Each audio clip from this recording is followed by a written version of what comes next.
पक्का किस्सा है। ग्लोना नामी गांव में मीठे नाम का लड़का अपनी बीवी नसीबो कैंची के साथ रहता था, जबकि उसी गांव में बिट्टू नाम का लड़का अपनी बीवी छम्मो के साथ रहता था। बिट्टू उस गांव में मटन गोश्त की दुकान चलाया करता था, जबकि मीठा भी बिट्टू के करीब ही मटन गोश्त का काम करता था। बिट्टू की दुकान अच्छी चलती थी, जबकि मीठे की दुकान पर कोई नहीं आता था। शाम होती है तो मीठा मायूस घर आता है। मीठे क्या हुआ? आज लटका हुआ मुंह लेकर क्यों घर आ रहा है? सब खैर तो है मेरे मीठे?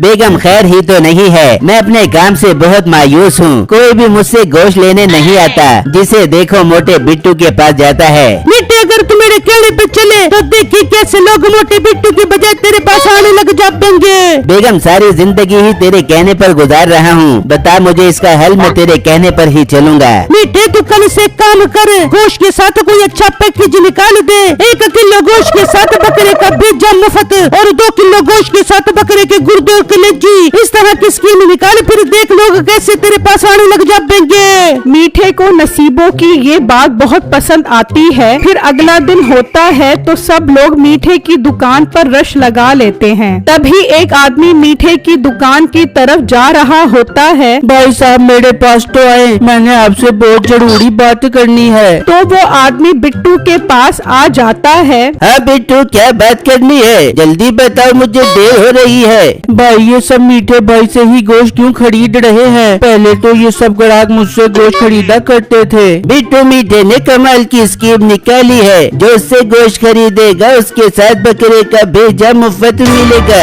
अच्छा मैं अब चलता हूँ, इससे पहले कि मैं स्कीम से महरूम हो जाऊँ। आदमी वहाँ से चला जाता है। बिट्टू ये बात सुनकर बहुत परेशान हो जाता है।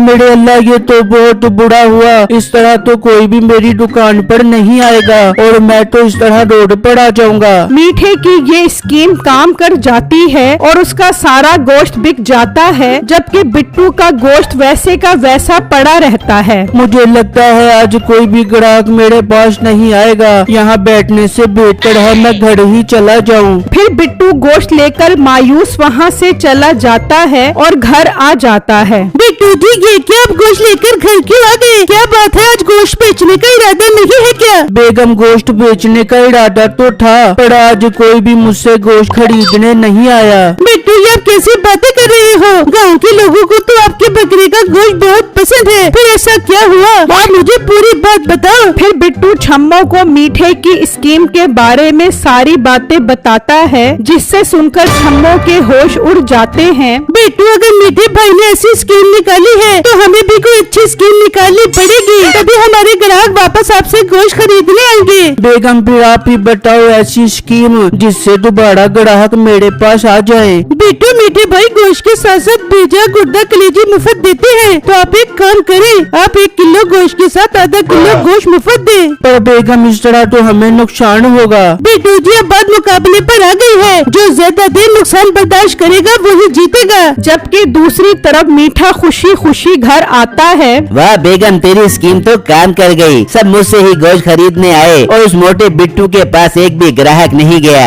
वाह मीठे, ये तो थोड़ा कमाल की खबर सुनाई है। देख मीठे, मेरे कहने पे चलेगा तो हम एक दिन तरक्कियों की बुलंदियां छू लेंगे। बस बेगम, मैं इस तरह ही गोश्त बेचूंगा। फिर कुछ ही दिनों बाद वो मोटा बिट्टू तंग आकर बाजार छोड़कर भाग जाएगा। फिर अगला दिन होता है तो बिट्टू की दुकान पर रश लग जाता है। मीठे की दुकान पर कोई नहीं आता। मीठा ये देखकर परेशान हो जाता है। ये क्या हो गया? मैं तो गोश्त के साथ बकरे का भेजा गुर्दा और कलेजी मुफ्त दे रहा हूँ। फिर ये क्या माजरा है कि सब मोटे के पास क्यों जा रहे हैं? तभी एक आदमी गुजर रहा होता है तो मीठा आवाज देकर उसे अपने पास बुला लेता है। हाँ मीठे, क्या बात है? मुझे क्यों बुलाया? भाई साहब खैर तो है? सब मोटे बिट्टू से गोश्त क्यों खरीद रहे हैं? बेटे तेरी स्कीम बिट्टू की स्कीम के आगे फेल हो गई। तू गोश्त के साथ भेजा गुर्दा और कलेजी मुफ्त दे रहा था, पर बिट्टू 1 किलो गोश्त के साथ आधा किलो गोल बोटी का गोश्त मुफ्त दे रहा है। ये कहकर वो आदमी चला जाता है। आज बिट्टू की स्कीम काम कर जाती है। सब उसी से गोश्त खरीदते हैं, जबकि आज मीठे से कोई भी गोश्त नहीं खरीदता। इस तरह शाम हो जाती है। बिट्टू का सारा गोश्त बिक जाता है, जबकि मीठे का सारा गोश्त बच जाता है। बिट्टू खुशी खुशी घर आ जाता है। जबकि मीठा गोश्त लेकर उदास घर आता है। मीठे ये क्या गोश्त घर क्यों लेके आ गया, सब खैर तो है? फिर मीठा बिट्टू की स्कीम के बारे में बताता है, जिसे सुनकर नसीबों के रंग उड़ जाते हैं। मीठे मोटा तो बहुत तेज निकला, पर मुझे से ज्यादा तेज नहीं बन सकता। मीठे मैं जैसे बोलूं वैसा कर।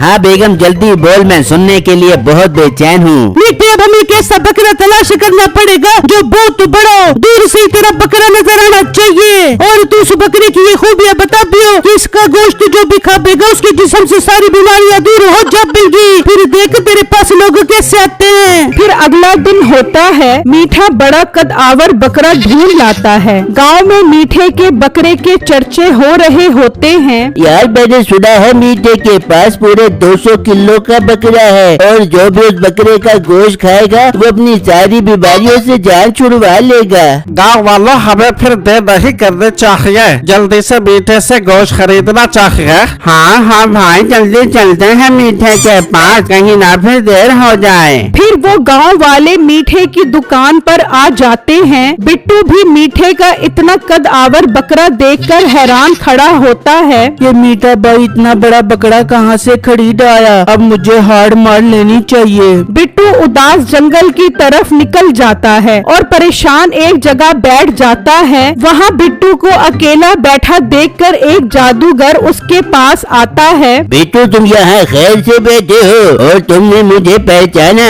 हाँ भाई पहचान लिया, आप गांव में लोगों को छोटा मोटा जादू दिखाया करते थे। हाँ और तुम मेरा जादू देखते थे और उसे पसंद भी करते थे। खैर तुम यहाँ परेशान क्यों बैठे हो? फिर बिट्टू उसे मीठे के 200 किलो के बकरे के बारे में बताता है। बिट्टू तुम परेशान मत हो, मैं तुम्हारा सारा मसला हल कर सकता हूँ। अब मैं बहुत बड़ा जादूगर बन गया हूँ। मेरे पास एक जादुई हवा भरने वाला पंप है, तुम इससे बकरे में हवा भर के उसे 500 किलो का कर सकते हो। बिट्टू ये बात सुनकर बहुत खुश हो जाता है और वो पंप लेकर घर आ जाता है और छम्मो को सारी बातें बताता है। फिर वो बकरे में हवा भरते हैं। बकरा उस पंप से बड़ा होता जाता है और 500 किलो का हो जाता है। ये देखकर बिट्टू और छम्मो दोनों खुश हो जाते हैं। फिर अगला दिन होता है। बिट्टू वो बकरा लेकर अपनी दुकान पर आ जाता है। अब मीठे का बकरा बिट्टू के बकरे के सामने बहुत छोटा सा होता है। लोग बिट्टू का इतना बड़ा बकरा देखकर उसके पास आना शुरू हो जाते हैं। मीठा इतना बड़ा बकरा देखकर हैरान और परेशान हो जाता है और घर आता है और अपनी बीवी नसीबों को सारी बातें बताता है। मीठे ये कैसे मुमकिन है? तुझे 200 किलो का बकरा कितने गाँव